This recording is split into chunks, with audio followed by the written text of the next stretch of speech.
Bismillahirrahmanirrahim. Alhamdulillah rabbil alamin wa bihi nasta'in. Wassalatu wassalamu ala asyrafil anbiya'i wal mursalin wa ala alihi washabbihi ajma'in. Assalamualaikum warahmatullahi wabarakatuh. And a very good morning. Yang amat hormat Tan Sri Dato' Haji Muhyiddin bin Haji Muhammad Yasir, Deputy Prime Minister of Malaysia and Minister of Education.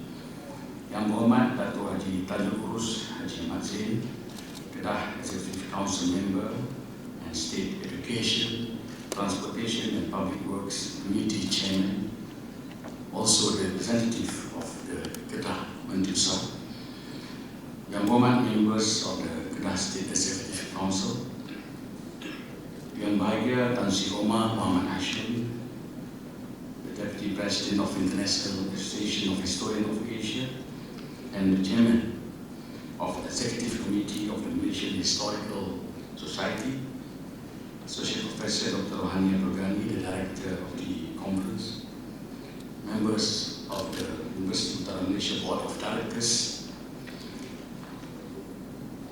distinguished guests, professors, academicians, ladies and gentlemen.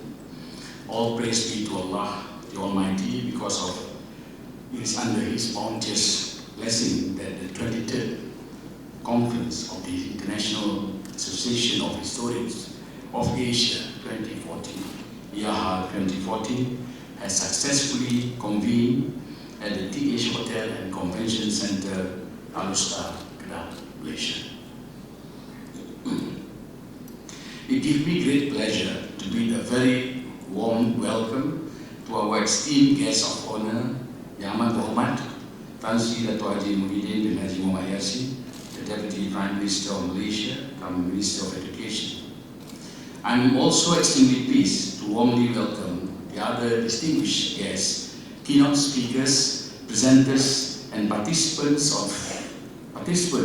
to the opening of the 23rd Conference of Iaha 2014, Malaysia.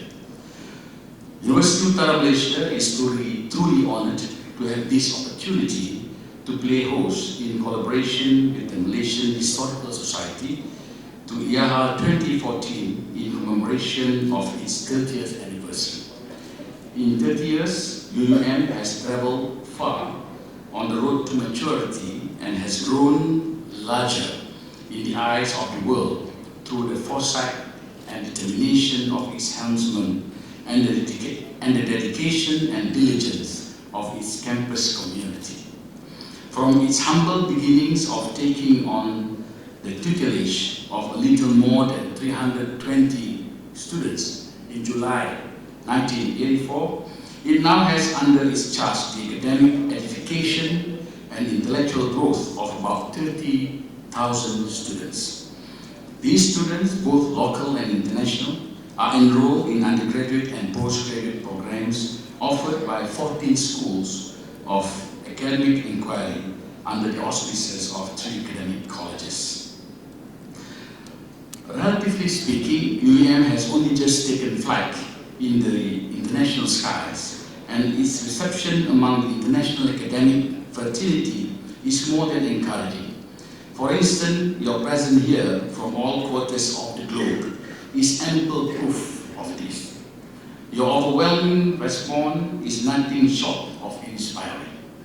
I'm greatly heartened to note that Iaha 2014 enjoys the enthusiastic support of 300 presenters and participants consisting of historians, academicians, students, and history enthusiasts from as far afield as the United Kingdom, the Netherlands, South Korea, India, Bangladesh, Hong Kong, China and Japan, and as near as Indonesia and Thailand.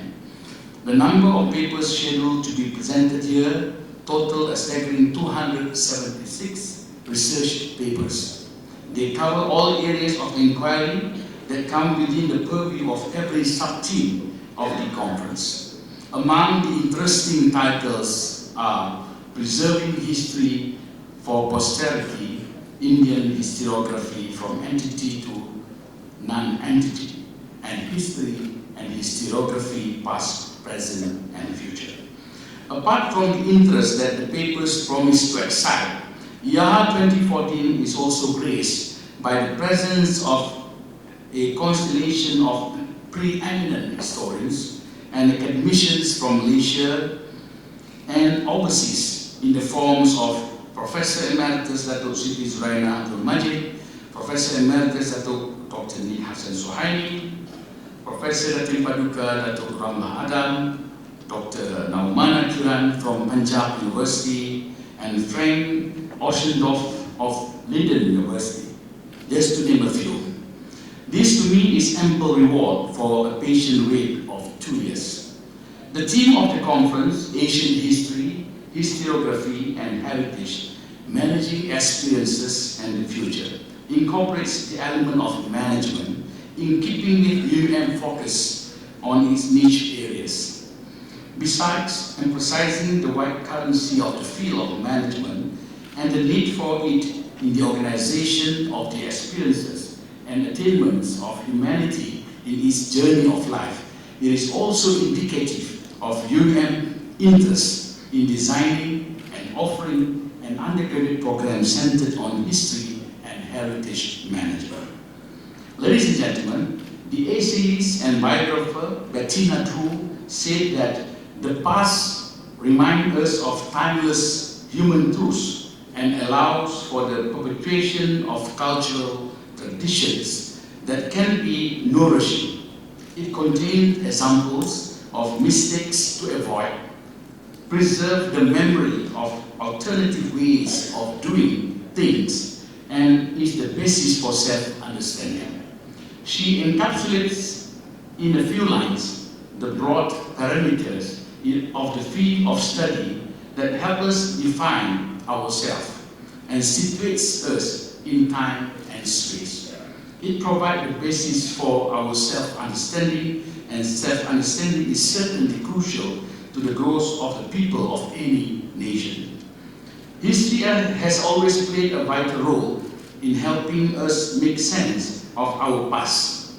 It helps us make sense of the needs and pressures of human existence and the wanderlust that compel us to range far and wide, cross paths, settle into peaceable, sharing, coexistence, and realize our similarities and the common destiny that unites us all.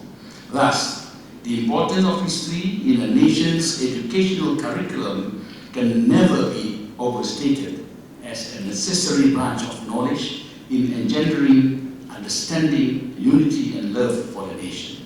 Ladies and gentlemen, aside from being a stimulating symposium deliberating on topical matters pertaining to Asian history, this conference also aims to serve as a platform to highlight KEDAH's credentials as the oldest sultanate of the longest established Malay state in Malaysia.